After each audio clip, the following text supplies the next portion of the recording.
For a number of years, I lived in Rome, Italy, going to school, and at the world headquarters of the Missionaries of the Precious Blood, and it was located just outside the Roman wall that was built in the 3rd century.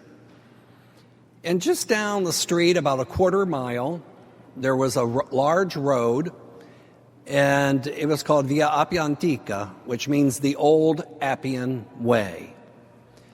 The Appian Way was already in existence at the time of Jesus.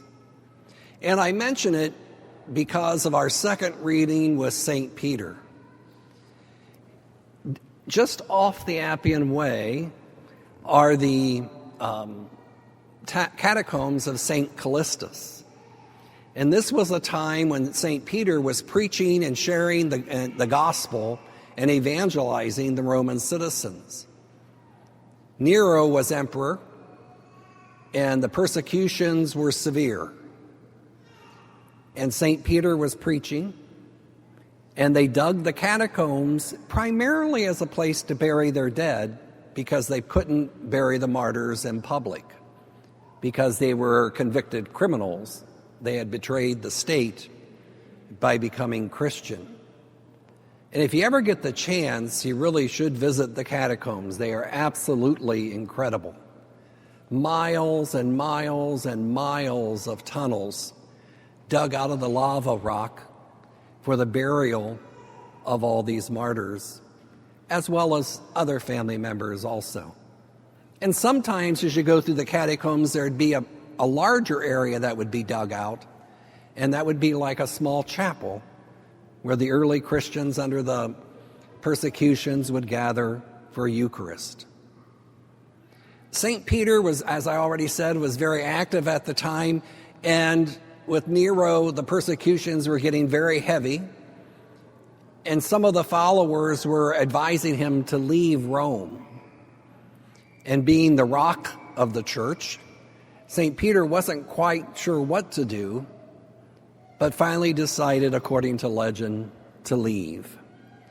And he left by way of Via Appia Antica.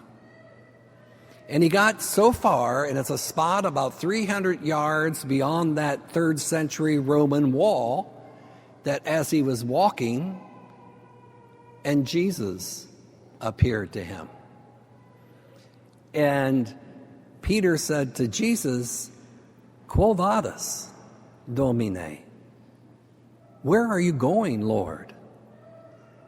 And Jesus responded, "I'm going back into the city of Rome to be crucified again."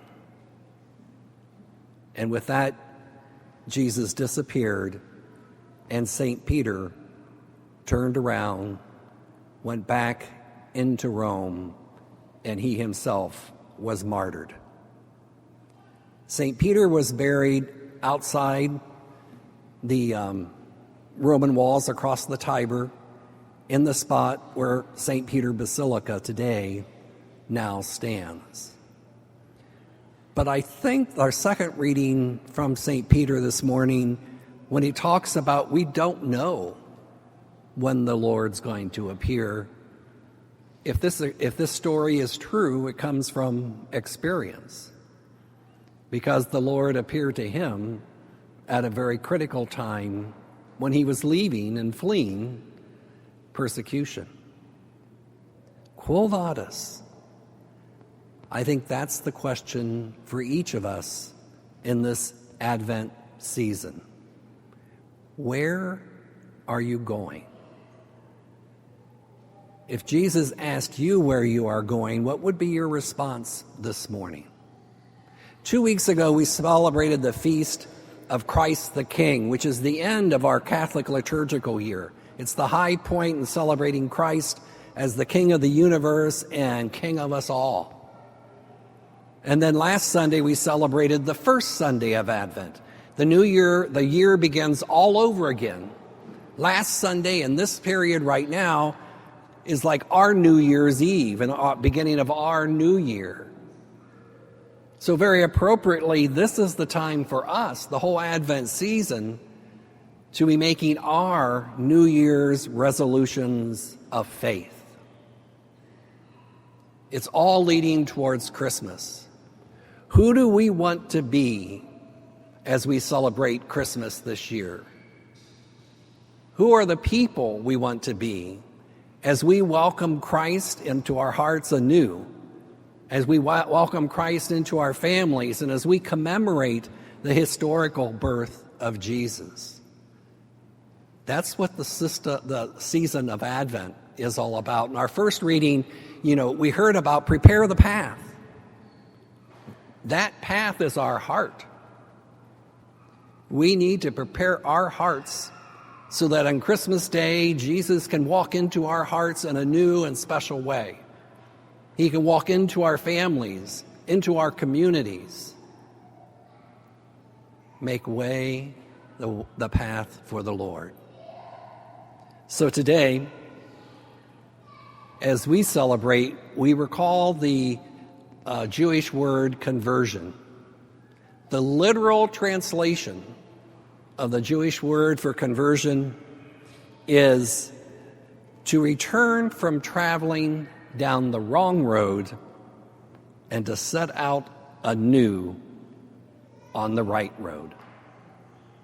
So if there are parts of our lives that aren't right with God, if there are things going in our family that aren't right with our relationship with God, in our community and in our world, this is our time to refocus ourselves and to set out anew on the right road, whether it's a small turn in the road or a complete 180.